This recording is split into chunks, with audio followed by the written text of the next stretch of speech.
Good evening, everybody. Swarthmore Borough's legislative session is now convened, Monday, August 12, 2019. Quick roll call here. We've got everyone except Lauren, and Michael will be here soon. Lauren is excused, and Jane and Bob are here as well. Thanks, everyone, for coming on August evening.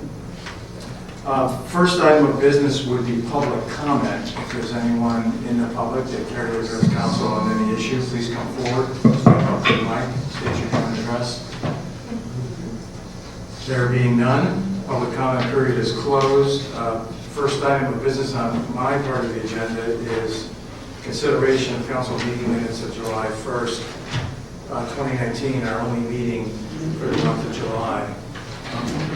Can I have a motion to approve the minutes as drafted? Did we get that? Yes. I don't know if people saw that they had a correction from... I have a couple corrections too. We can. Okay, first was that I mistakenly the second time around said that the repairs should be in front of the Presbyterian Church instead of the... Nothing. So the first time it was correct, the second time. I have some typos which I can go over with you. Okay, I can give them to Elise. After the meeting, or Elise. Right, great, thanks. Got the Bible. Can I have a motion to approve the minutes? So moved. All right, a second. Second. Any further discussion in addition to discussion we just had about some minor changes to the minutes? If not, let's have a vote. All in favor of approving the minutes as amended, say aye. Aye. All opposed? Chairman votes aye. Minutes are approved. Next, Environment Committee. Lauren isn't here. Is there anyone from the Environment Committee that would care to, or has anything to say to the council this evening? I don't believe she had an update, except to say that we are meeting this month. On August 20th, it's not the usual meeting time. So the meeting will be August 20th, 7:30 p.m. in this room. Great, thank you. Finance Committee, Michael isn't here yet, so we'll move on to General Government. Sarah? Last one, Yes. is public safety meeting? No, not that night. We're not meeting in August. Okay, great, thank you, sorry. No problem. Just because it's usually in this room. Mm-hmm. Thank you. Sorry. So we haven't met since the last meeting, but we are going to meet on Monday, next Monday, the 19th. And that's all you have? Yeah. All right, great. Well, now we're going to move on to what may be the meat of the meeting, and that is Planning and Zoning Committee. Betsy, where do you want to begin? Let's start with 23 Meadow Lane because that's going to be pretty easy. There's a request for a subdivision.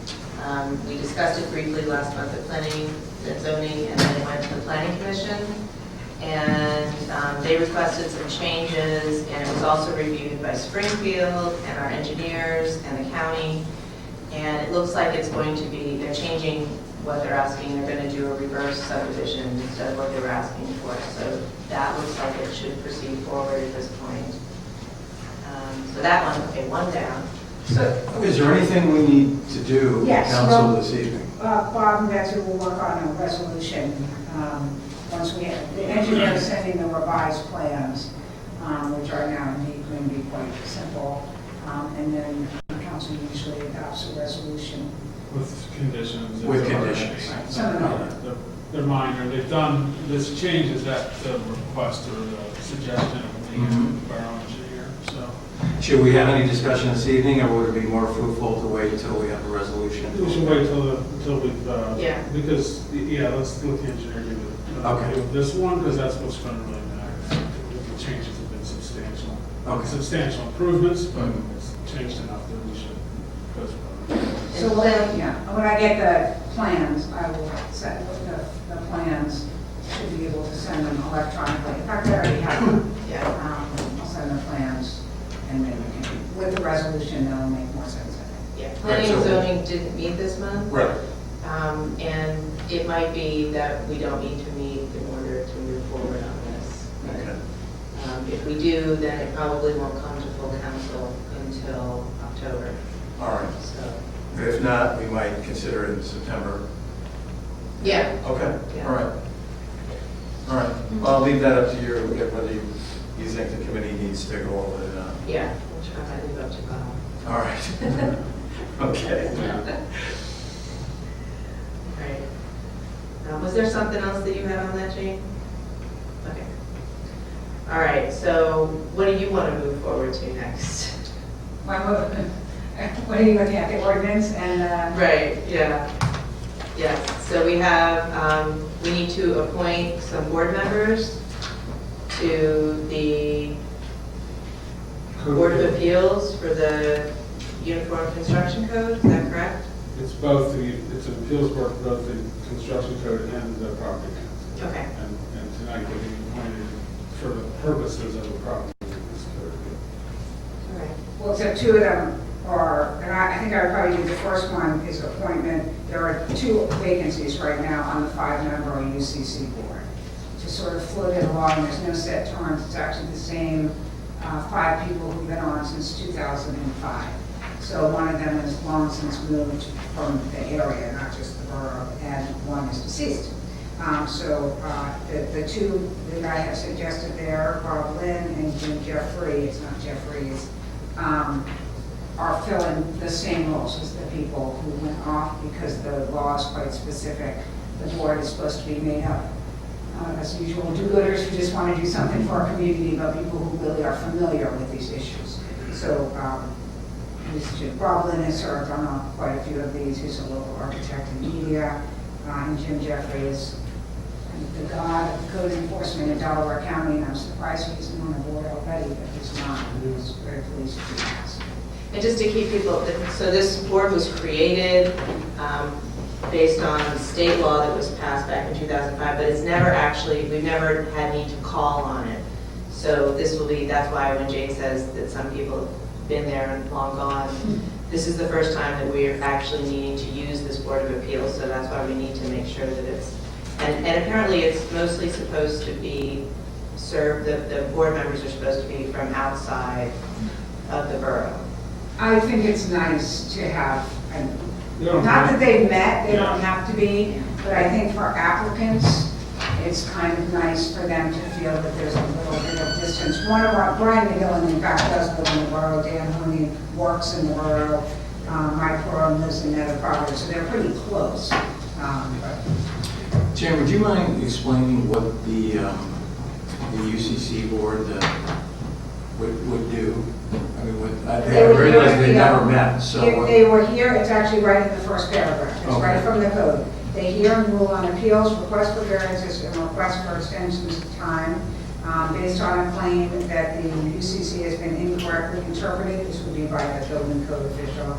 The provisions of the act the code do not apply, or an equivalent form of construction. And I think often it's that last one where a architect or an engineer will want to go before a board and say, I don't need the code, I know you're not approving my permit, but I think my alternate is just as good or just as safe or whatever it might be, and these people will rule on that. So this wording is right from the code. It's So- actually right from the So the code. appeals are from a decision of the planning and zoning board, or from the Building code official, building code? building Got it. inspector. Okay, Our building inspector is also our planning reviewer, so it would be the same. got it. And Bob, are those, are the decisions of the board also appealable, or is that? They are, yeah. It's a common place? It's a common place under the local agency. Yes. All right. Okay, good, thanks for that background. So the first one I would say is to appoint those two to the UCC Board of Appeals. Bob Lynn and Jim Jeffries. Yes. And so, And you also? No, I only need to be on the, by law, under the property maintenance code. The code official is an ex officio member, not chair of the UCC, not a voting member, no. All right, so I guess I'd like to move that we appoint Bob Lynn and Jim Jeffries to the UCC Board of Appeals. is there a second? Second. Any further discussion? If not, let's have a vote. All in favor of appointing Bob Lynn and Jim Jeffrey to the UCC Board of Appeals, say aye. Aye. All opposed? Chair votes aye. Ayes have it. Thanks to Mr. Lynn and Mr. Jeffrey. What's next? Look it over. Yes, right. And then we need to, and this is the part where I get a little confused, we need to turn them all into a property maintenance code board of appeals? Separate ordinance requires an appeals body, and you're going to designate the UCC codes appeals board to be the appeal body for the property maintenance code. And for some reason, the property maintenance code says you do have to have terms with expiration dates. It's written right in the code. And it says that the code enforcement officer is a non-voting ex officio member. So that's on the second part of that. Do we need to vote on that, or is that just, okay. All right, so in that case, I would like to move that we authorize the UCC Board of Appeals to serve as the Property Maintenance Code Board of Appeals, and this would be Dan Honig for a term expiring December 31st, 2020, Brian McGillen, term expiring December 31st, 2021, Mike Crone, term expiring December 31st, 2022, Robert Lynn, expiring December 31st, 2023, and Jim Jeffries expiring December 31st, 2024, and then also appointing Jane Billings as the Borough in her role as the Borough Code Enforcement Officer as a non-voting ex officio member. Thank you, Betsy. Is there a second? Second. Discussion? No discussion? All right, that being the case, all in favor of Ms. Larson's motion, please say aye. Aye. All opposed? The chair votes aye. The motion carries, and again, our thanks to Messrs. Honig, McGillen, Barone, Lynn, and Jeffries. All right. Anything else, Betsy? Is there another one? It's hard in the summer. You can't. It's a while to catch up with people. People may remember the ordinance about replacing the hardscape, replacing the definition of impervious with hardscape. And that went to the county for review, kind of got lost in the shuffle, so we just got their comments last week. And they did make, it was a good comment. They thought that there was some vagueness to the section of the ordinance, which I apologize, you probably don't have in front of you, combining lot coverage. You might think that you could have 40% lot coverage as opposed to being maxed out in the places that there already are. So I guess the question for the committee is, I haven't advertised it yet, so does it need to go back to these agencies? It does. It needs to go back to the county. It doesn't need to go back to the local. It does need to go back to the Okay, so we'll do that and let them know those changes, and then if you know, again, if you want to just send it to your committee, I can send it out to everybody tomorrow. They did not have objections to the ordinance itself. They just thought that they caught it something that was So if you absolutely recall, this was problematic. fixing the language about impervious cover, and we changed it to lot coverage plus hardscape. Correct. And then for each zone, it maxes out, it's like 40, 50, 60%. And what this language is basically adding in is it says, you know, lot coverage plus hardscape maxes at 40 cents, with lot coverage being limited to whatever the limit is in that zoning district. So it used to read, that's exactly right, maximum combined lot coverage and hardscape coverage shall be 40%. And they said, well, that's vague. So now it reads, maximum combined lot coverage and hardscape coverage shall be 40%, but in no case shall lot coverage exceed the maximum allowed for the zoning district. So it clarifies that. Right. But you can't cover 40% of your lot with the building. Correct. That you're limited to 25% or whatever the code says. Okay. So do we need to vote on that revision? Well, I guess you don't really have to, as long as nobody objects. You would just direct that it be sent to the county planning commission for another review. Okay. If anybody thinks it shouldn't, they should say so. Well, I mean, I guess that's the issue. Do we have to have a formal vote on that, or? No, I think we do. Okay. So any objections or discussion or concerns about? I think it's a good catch, and I think it's an important addition. So, okay. So definitely worth waiting. So that being said, I guess we can authorize you to send it back to the county and proceed from there. And that's it for me, right? I feel like there's one more dangling I out don't there. think so. Okay. I think that's it. Good. We had to go out of order, so. Yeah, apologize for that. No problem. To start with the financial report for the month of July. In terms of revenue and expenditures as it relates to budget and last year, it looks like it's running pretty much exactly as we would expect, so nothing really to comment on there unless there's questions. And we did end the month with a cash balance of $1,853,720. Any questions as it relates to revenues and expenditures or the cash balance? No? Okay, moving on to wire transactions. Hopefully everyone had a chance to look at it. It does include some of our prepayments of debt, so that's why it's a relatively large number. So I'd like to make a motion to approve wire transactions in July totaling $390,000. Is there a second? Second. Any discussion? So, Michael, that $235,000 payment to Wells Fargo, is that debt prepayment? Yep. It all, All the bottom part of it. All the bottom part, okay. As we discussed in previous. As we Yeah. talked about, yeah. Any other comments or discussion or questions? If not, let's have a vote. All in favor of ratifying wire transactions in the amount of $390,000, say aye. Aye. All opposed, chair votes aye. Motion carries. Okay, and then next, moving on we just have to, there's two, did we do the 2340, because there's actually, it wasn't just the 390, that was the principal and the. Oh, I'm sorry. actually we Okay. didn't have I see, so that. those are, that's, good point. so that's not a Just in grant. case the auditor happens to pick that month. it was Got it. next to know. All right. Want me to make a new motion? Yes. I'd like to make a Well, motion. just make a separate motion. A separate motion, Yes. sorry.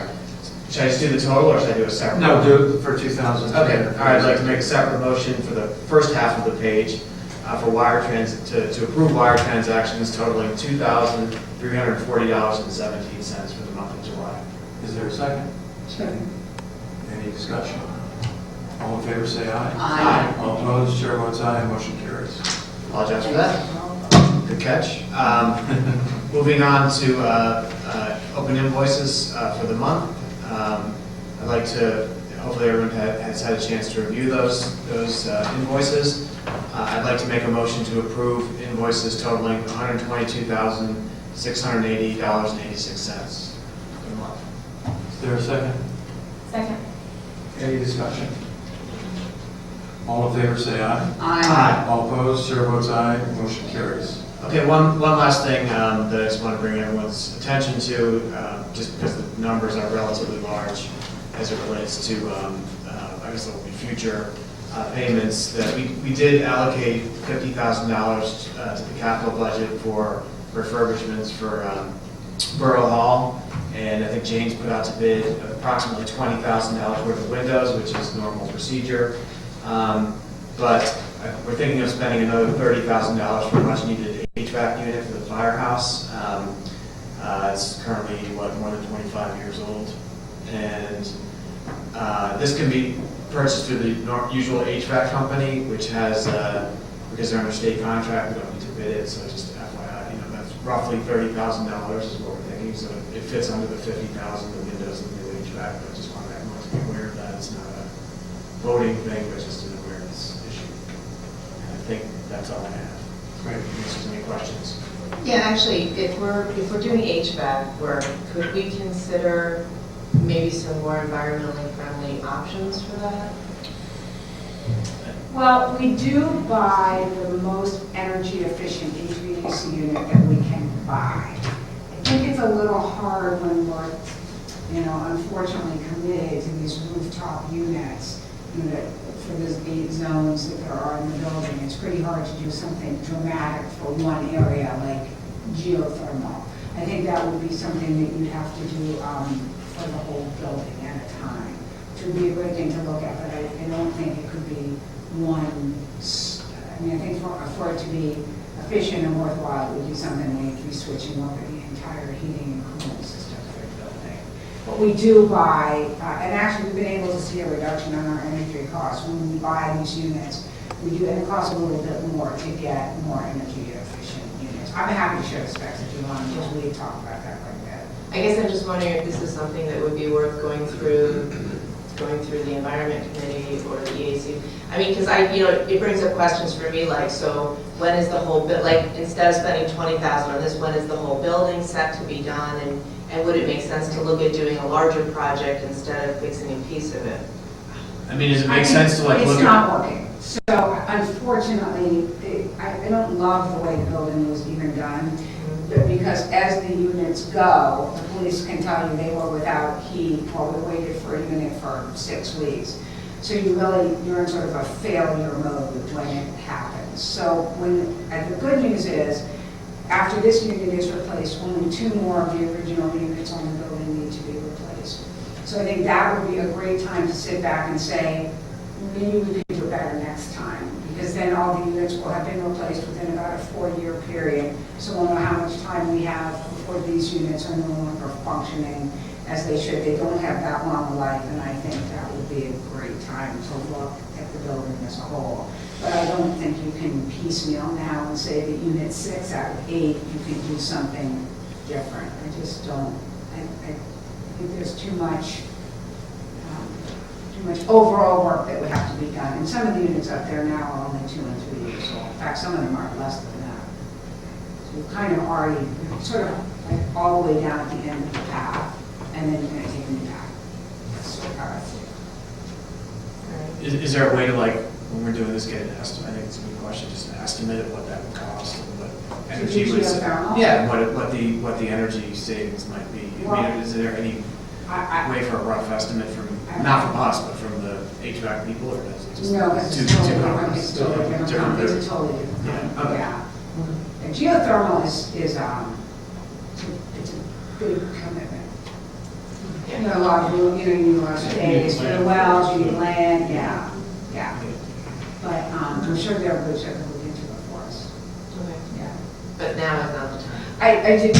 I totally get where you're coming from. I would say it's not the right time in the process for it. I would, even if we were just beginning to replace these units, but because we're almost at the end, I think the next time around we do that.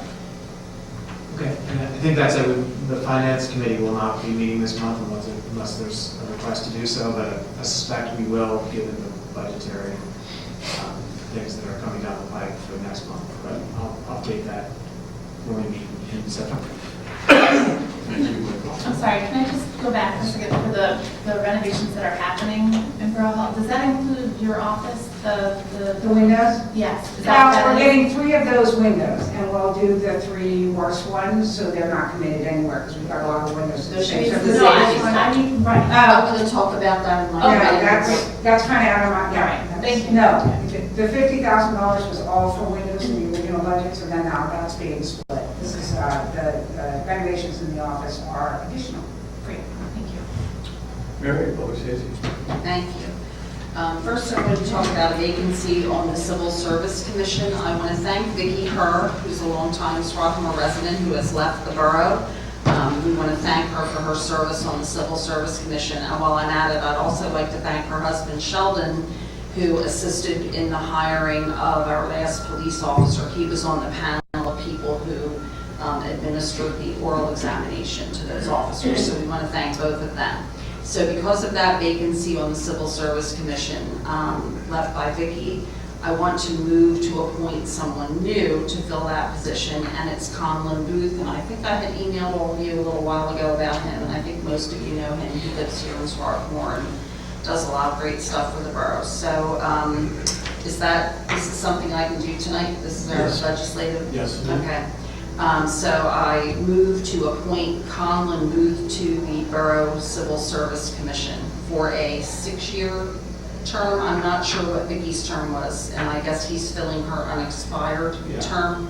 So whatever that is, and I apologize, I don't know off the top of my head. Is there a second? Okay. Any discussion?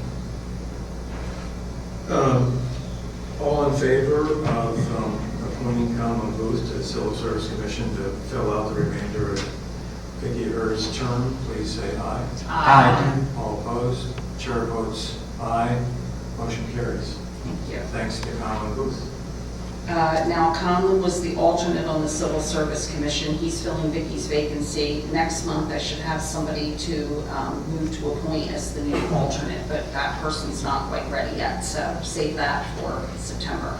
Our committee is not going to meet in August, but we are going to meet on Tuesday, September 17th at 7:30 p.m. Now I want to talk a little bit about, and maybe Ray can fill in the blanks if need be, but our committee met last month and we talked at length about the possible purchase of this NRAD system, which is a speed monitoring system. I know that Chief Stufflet sent around a video to everybody. I don't know if you had a chance to watch it. I think most of you are aware that in Pennsylvania, boroughs are not allowed to use radar for speed enforcement.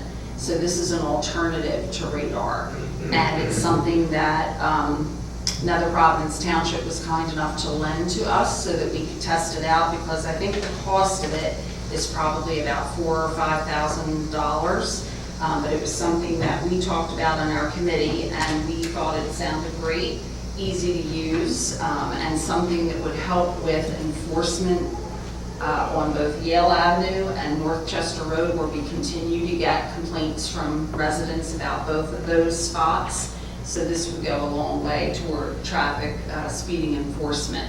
So I don't know if you want to hear more from Chief Stufflet about what the thing is, but our committee recommends that this is something that we go ahead and purchase, because it takes a little while to get it. It gets custom made, I believe, when we order it. It would probably take, what, 6 to 8 weeks or so? Possibly. I was waiting for a call back today. I did not receive one. I should get one tomorrow. Okay. Have the Nether Providence Police had good experience with it? Yes, they have in Springfield Township. A lot of departments use it because it like radar, it's a lot more affordable, and it doesn't require the white lines to be painted on the highway like we currently use with our aerobic accurate track stopwatches. The watches will still be used because they can be used by single officers throughout different places in the borough. This is more of a two-man unit, but its portability can go on any street and any other block without the necessity of putting down any white lines on the highway or anything like that.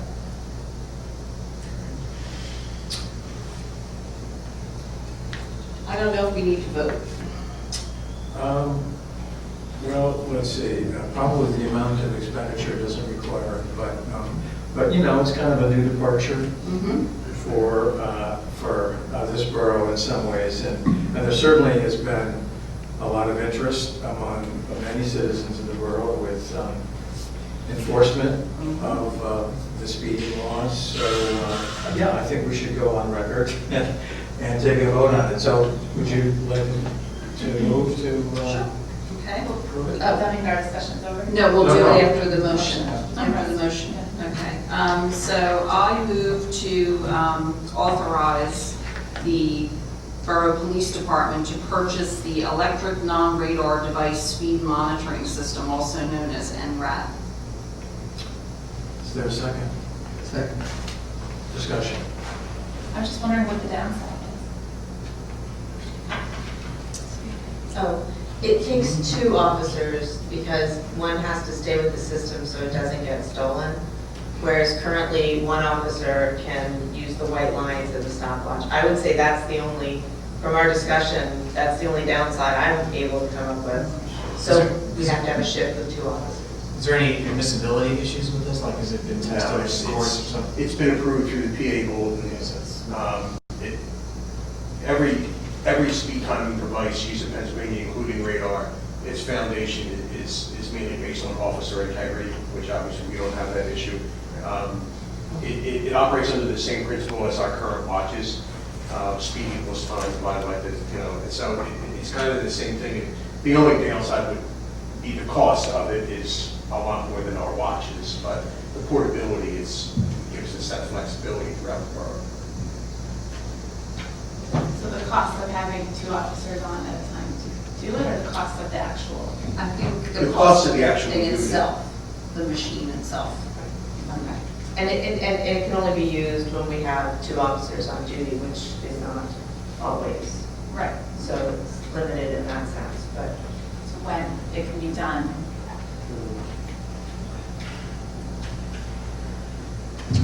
Any more discussion or comments or questions?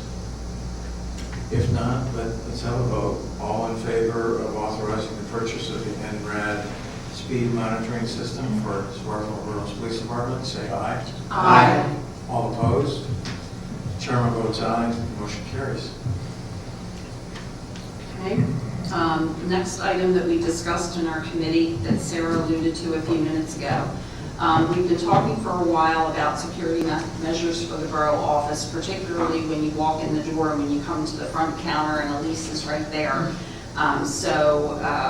We had a mock-up done by somebody, and I'm sorry, I forget who that was, who did the initial drawing. Okay. So we looked at that, and it had maybe a few more bells and whistles than we thought we needed, but what we're looking for, the main thing is to have shatterproof glass out there where that pane of glass is right now, where you can see her, and then there would also be a buzzer for people to be let in. So that's what we're looking at. We're going to, it doesn't have to be bid because we don't think it's going to cost over, is 10,000 the bid threshold? It's not going to cost more than 10,000. It could come close to 10,000, but we were going to have at least 3 different people take a look at it and draw something up. But the idea being that, you know, at least it's pretty exposed there. And before people sort of get into a panic about it, it's not only so much the world we live in, but people come in and sometimes people are very angry here about various things, about parking tickets or whatever, and Elise often unfortunately bears the brunt of that. So like most municipalities, when you come up to pay a fine or do something like that, you come up to a window. So that's what we're trying to achieve here with this. And would the door be hardened as well? No, the door I think would remain the way it is, but there would be, and I'm sorry, I probably should have brought the picture that did exist with me, but it would have sort of those little cutouts, and it's sort of the way it is down at the police station when you go down there, where there's a place to speak through and a place to put something under. I see. I think the big change with the door is that it will be locked, and you'll have to buzz in to get in the door. Scroll in. Right, so same door, but locked with a buzzer mechanism. Right, and the configuration inside would be the same? They're gonna have to shuffle around in there a Shuffle little bit. something, Yeah. okay. Yeah. I think she might face a different direction, but haven't quite figured that part out yet. Okay. And once again, I don't think it's anything we need to vote on or do tonight. I think at some point we're going to have to take a look at whatever the proposals are and decide what to do. But we recommend that in our committee. And then the last thing I wanted to mention was Chief Stufflet reported at our committee meeting that I believe 22 people had taken the police examination. 21. Everybody passed. The physical agility test, he was planning to give that prior to the end of July. Wednesday, it's scheduled. Oh, it's coming up this Yeah, this Wednesday? Okay, so that's coming up, and then maybe you tell me, are you still on schedule? You were hoping to have a list of the 3 people to us maybe by our October meeting? That was my hope. Okay, After the physical agility, based on the civil service guidelines, the interviews would follow.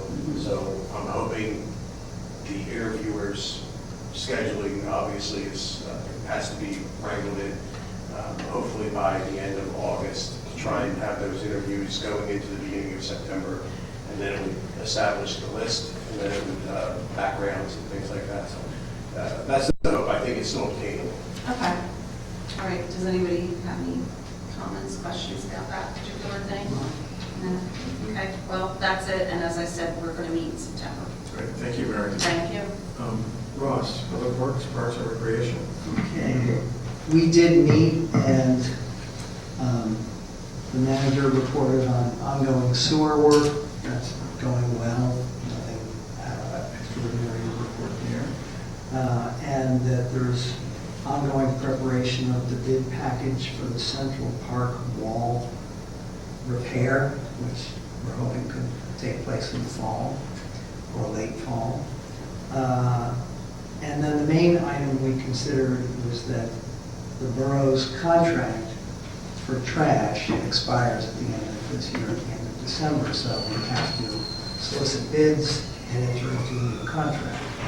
And so that involves 4 things. It involves the residential refuse, the bulk trash removal, the yard waste and the recycling. And so in past years, we've always solicited bids for what's the price if you walk into the backyard and get the trash versus what's the price if everybody takes their trash out to the front yard. And we always have been hiring them to go into the backyard, but we're going to get the bids again for both options, so we'll see that. We're going to have a contract that involves a year 1 and a year 2, and then an optional year 3. And then recycling was the bigger issue. And so I'd like to thank Sue Kelly and Alex Nanovich and Bill Foster and Alan Prindle. Alan and Bill are here, and Sue is here. Alex couldn't be here, but they provided very useful technical information to the manager about the ins and outs of the recycling. And so I think you all are aware that things have changed with respect to recycling, and whereas in the past, we could have a contract where the company would take the recycling and basically you'd make money selling the recycling. Now there's the possibility that they actually have to pay money for having them take the recycling. So after discussing this, the manager recommended and presented to the committee a bid package. And what we're doing tonight is I'll present a motion to authorize advertising of the bid package. And the big item in that is that there will be an option where we absorb any disposal costs and they absorb the disposal cost for the recycling. Or if there's a benefit, they'll absorb the benefit. Or if there's a benefit, we'll absorb the benefit. So we're not at this point voting on the contract, we're just voting to advertise to get bids on all these various options. And then we'll end up coming back to the council to decide which way to go. Alex, Bill, Susan, and Alan were very strongly encouraging to shift to where we take on the risk of a disposal fee of either a downside or a benefit, and get a little more actively involved in perhaps specifying some of the recycling that would be picked up or not. Jane, you want to add anything to that? I think the thought was that if the borough took responsibility for a recycling contract and a recycling facility, which I think we would only take that on if between now and when we open the bids, we could get a contract for some length of time. I don't think there's going to be too much appetite for just taking the daily spot price of recycling to a manufacturer.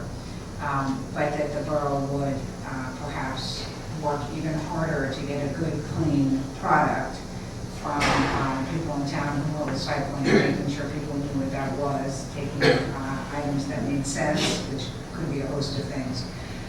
One thing we are requiring in the contract is that if you bid on recycling, you have to bid on both options. We don't want to be stuck with nobody bidding on the possibility that we have now, which is that recycling is responsible for the cost of disposal. We're pretty sure those bids are going to come in pretty high because they're paying between $65 and $110 a ton to get rid of the borough's recycling right now. So the big thing is that in the meantime, I'll be working probably mostly with Alex, who's not here tonight, he's in Taiwan. Right? Yeah. To talk to the 3 major recycling facilities around here and see if they're interested in entering into a contract with the borough. Tell them what we're recycling, how great we are, it's a clean product, and see if we can just see how it goes. And then we'll know what those numbers look like, and we can compare. I think the members of this unofficial recycling committee might argue, in a bad way, just bring forth that it might not just be about the money, but there might be some other things to consider as well when we're looking at the overall picture of what's going to happen in the next couple of years with recycling. So I'm really glad that they're on board, and we'll probably end up having some kind of joint meeting with Public Works and the recycling committee as all the data starts to come in, the numbers. And the bids that we would be soliciting are single stream All because single stream. that's the way it all works now. They've all adapted to that. That's right. So, anything else? Jane? Can I just, since Lauren's not here, is the environment committee involved in this at all? Yes, in the She was sense at the that, meeting. in the sense that she was at the meeting Okay. and Lauren's on the Public Works Committee also. Right. Yeah, and it almost filtered through environment. Yeah, The the EAC. EAC, so it's been pretty Right, much which a works with joint the effort. environment, yeah. Yeah. The contract itself always comes through Public Works, which makes sense, because if, the old days we used to do it ourselves with our Public Works crew, but everybody recognized that it's kind of a dual effort here, and Yeah. that worked out nicely. Yes. Thank And you. Lauren's supportive of this. Yeah. Thank you, thank you. So I'm curious, it sounds like this is already incredibly complex with all these contracts and options. Before we get to discussion, could I make the motion then? Sure. So I will move that we advertise the bid package for the contract on the residential trash, bulk trash, yard waste, and recycling of the survey page. Second. Discussion? Discussion. So one of my questions that I wondered for a while, in some communities, we're here, you can put out as much for trash as you want. Now, this might turn around to bite us with the recycling issue if we're gonna start paying for that. But it's occurred to me, in some communities, you get a sticker and you get to put out one trash can. And if you want more trash cans, you have to buy more stickers. So basically, you're charged based on how much trash you're generating. Because I'm aware that some of my neighbors are generating a lot more trash than I am. Is that a system that we've ever considered, or could that be a part of this renegotiation to kind of discourage the generation of trash? It made a lot more sense before you were paying basically the same to recycle as you are to dispose of trash. In fact, right now, it costs more to dispose of recycling. It's about $65 a ton, and our fee to the Solid Waste Authority for trash is, I think, $53 a ton right now. So it did make sense when you were encouraging people to recycle. What I think will be an interesting prospect, and that's one of the reasons we're doing such a short-term contract, is whether you can get people to reduce everything. If we can figure out a way to just get all the numbers down so that we can really focus on not recycling, not generating the amount of trash and recycling that we are. So I think that, when we talked about that a little bit, and I think that would be different. It's of course a little harder to budget because you don't know how much revenue you're going to bring in. Because right now, we just charge everybody the same, whatever it is, I can't remember, $360 a year. So if all of a sudden people generate less, but you're in a contract with a hauler, you have to pay the fee, it's obviously it's a little bit more work, so you have to figure out, can you put out a contract where the hauler knows that there might be a little bit, there might be a change in their income. Problem is, their fees are very fixed. They're not about the disposal cost, they're about the getting to your house and disposing of your trash. Right. So it'll be tricky, but I think it'll be an interesting thing to work on. So that is something that's being looked at for down the road. Yeah, I mean, we've absolutely talked about it, yeah. I think it would be so amazing to be in a community that reduces all of its solid waste by 50-75% through a lot of medication. So that's part of why you're looking at potentially a one-year contract. It's a 2-year contract, Okay. yeah. I don't think you get great bids for a 1-year contract, that's my gut feeling. People like to know, they hire people that are going to be on board for a little while.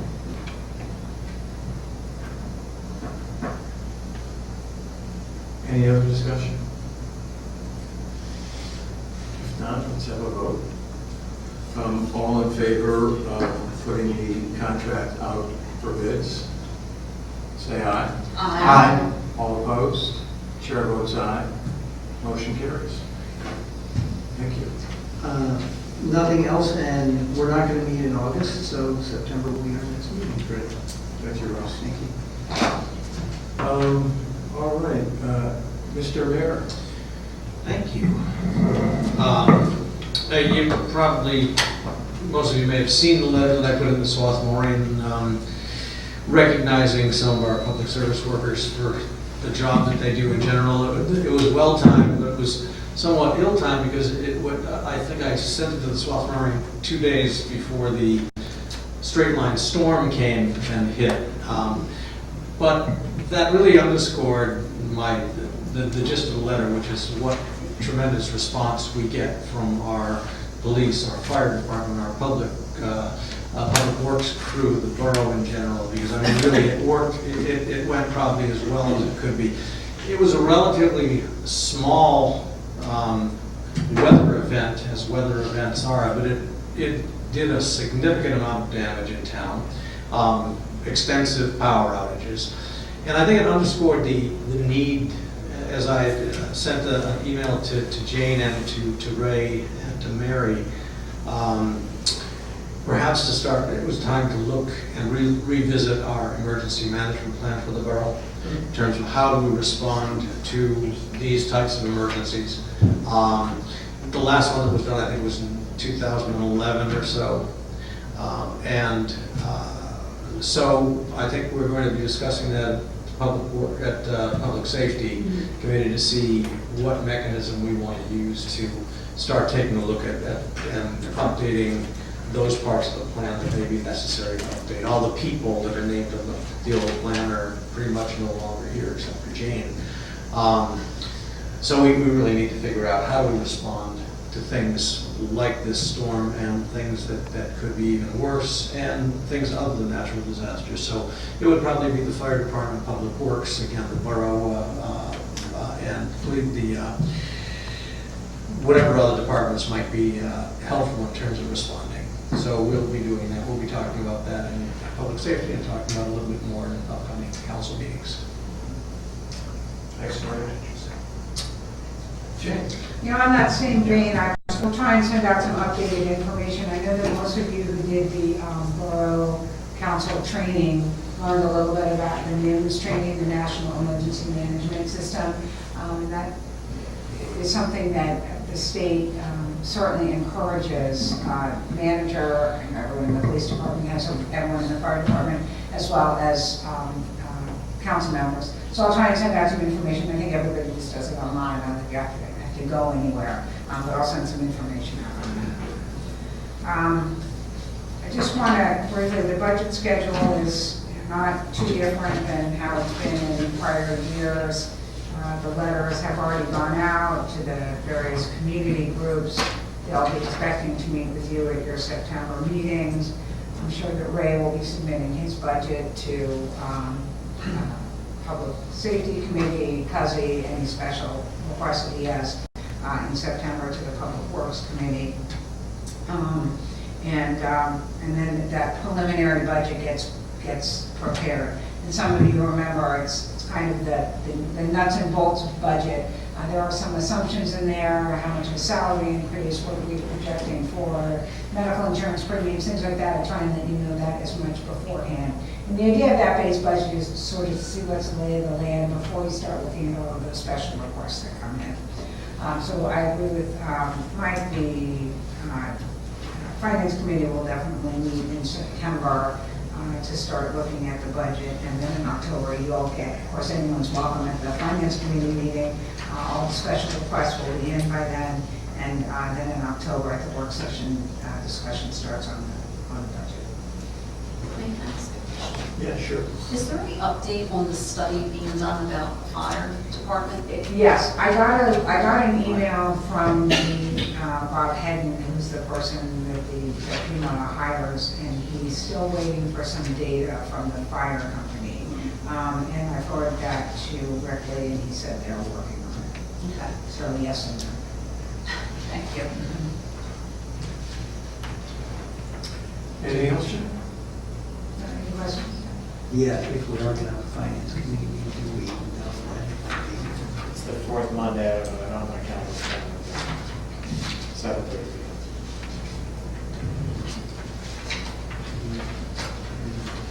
I'll definitely, 23rd. so plan on the 23rd, but I'll restate that September meeting. Okay, great. Thank you, Jane. Bob, do you have anything? I'm going to ask council to ratify a decision that was made in the executive session last month, which is regarding a property with substantial code violations at 211 South Chester Road. I recommended that council authorize the filing of a petition to appoint a conservator that would be responsible for submitting this property to court and submitting a plan for abating the code violations, either through demolition or renovation, giving the property owner an opportunity to appear and possibly take control of the situation, or have the conservator do it if the property owner can't. So I would like to ask council to ratify that decision now, since we did an executive session that after the last meeting. Is there a motion to ratify the decision that we took in executive session to authorize the appointment of Estonian Development Partners as a conservator for 211 South Chester Road? So moved. Is there a second? Second. Any more discussion? If there's no discussion, let's have a vote. All in favor of ratification of the authorization, say aye. Aye. All opposed? The chair votes aye. The motion carries and the authorization is ratified. Thank you, I don't have anything else. Any other business anyone in council would like to bring up at this time? If not, we will we'll see you next month. We'll be back to our usual twice-a-month schedule, working session followed by a legislative session. Looking forward to that. It's like going back to school again in the fall. Can I have a motion to adjourn? So moved. Second. All in favor, say aye. Aye. We're adjourned. Thank you.